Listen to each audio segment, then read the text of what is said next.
देखिए, दिक्कत मतलब प्रधानमंत्री जी ध्यान करें, बल्कि ध्यान की आवश्यकता है। जिस व्यक्ति ने सातों चरण में भैंस मंगलसूत्र से लेकर मुजरे तक की बात की हो, तो उसको तो आत्मचिंतन के लिए ध्यान की आवश्यकता है।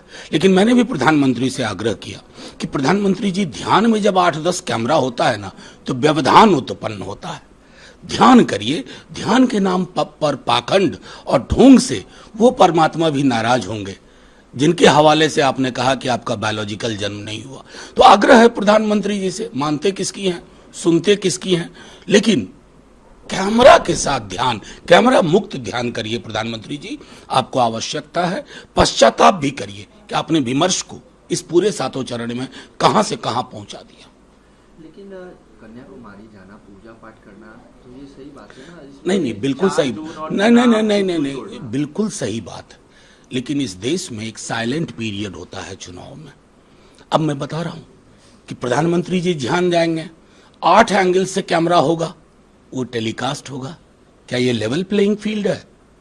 चुनाव आयोग क्या कर रहा है भैया? दवाई खा के सोए हुए हैं। हमारी चिंता उनके ध्यान से नहीं है।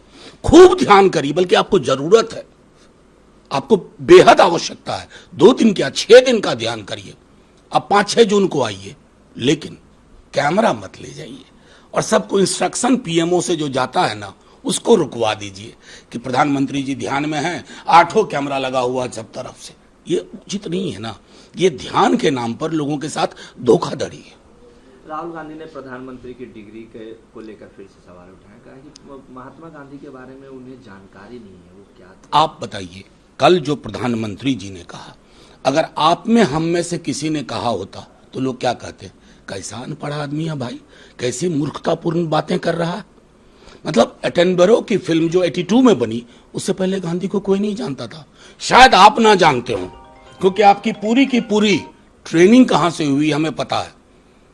देखिए, मेरा मानना है कि आपके व्यक्तित्व के अंदर या तो गांधी रहेगा या गोडसे रहेगा, दोनों के बीच में समन्वय नहीं होगा आपके व्यक्तित्व के अंदर। चुनना देश को है ही, देश तो चुन चुका है। गलतियां उनसे होती है ना जिन्होंने गांधी को जाना नहीं। आपने गांधी को नहीं जाना, इसलिए गांधी के हे राम की संकल्पना से भी आप मीलों दूर खड़े हुए हैं। तो प्रधानमंत्री जी को अपनी बहुत सारे प्रशिक्षण में कोर्स करेक्शन की बेहद आवश्यकता है। राहुल गांधी ने अग्निवीर सैनिकों को लेकर भी कहा कि ये जो सरकार है वो अग्निवीर सैनिकों को मजदूर बनाती है। मैं तो सीधे कह रहा हूं कि राहुल जी ने कहा तो हो सकता है बड़ा कष्ट हो बीजेपी को। सेना के एक जवान से पूछ ले जो पूर्ववर्ती भर्ती में गया है सेना में, उसका क्या मानना है। ये कोई स्कीम होती है कि मातृभूमि पर जो सेवा करना चाहे भारत माता के लिए, 4 साल में आप उनको रिटायर कर दें, उसके बाद कहां उनको एब्जॉर्ब करेंगे? कोई व्यवस्था नहीं, कोई ब्लूप्रिंट नहीं। तो इस तरह की चीजों से भारतीय सेना का मान भी घटता है। भारतीय सेना के बारे में विश्व भर में एक राय थी कि शायद दुनिया की सबसे प्रोफेशनल टीम थी। उसमें आप क्या कर रहे हैं? 6 महीने 8 महीने ट्रेनिंग के, 3 साल में रिटायरमेंट। मैं तो समझता हूं कोई मूर्खतापूर्ण, जो कहते हैं ना कि किसी द्रव्य के मतलब किसी इस प्रकार की इन्फ्लुएंस में आप ऐसा डिसीजन ले रहे हैं, न जाने किसने ये कहा। महबूबा मुफ्ती के खिलाफ चुनाव आयोग ने मामला दर्ज किया है, धारा 144 का उल्लंघन कर। बहुत बड़ी गलती कर दी महबूबा जी ने, धारा 144 का उल्लंघन कर दिया। और प्रधानमंत्री जी मुजरा बोल गए, ये कोई उल्लंघन नहीं ना।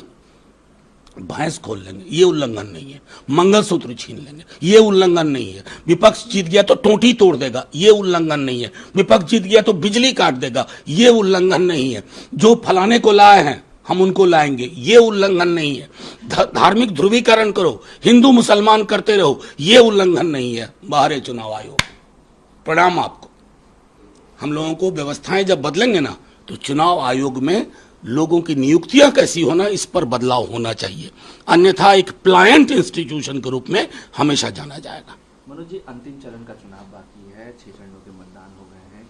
अब क्या लगता है कि किस तरीके के नतीजे देख रहे हैं आप लोग? मैं तो बिहार देख रहा हूं, देश भर से खबरें आ रही हैं, बिहार देख रहा हूं। ये चल रहा, नौकरी मतलब तेजस्वी, अग्निवीर के बदले रेगुलर भर्तियां, रेलवे की पुनः भर्तियां, 1 लाख रुपए प्रति गरीब गुरबा महिलाओं को प्रति वर्ष, ये देख रहा हूं। संविधान को देख रहा हूं।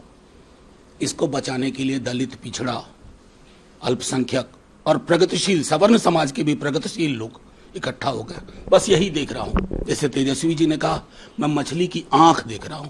प्रधानमंत्री जी मछली, मटन, मंगलसूत्र, भैंस, मुजरा देख रहे हैं।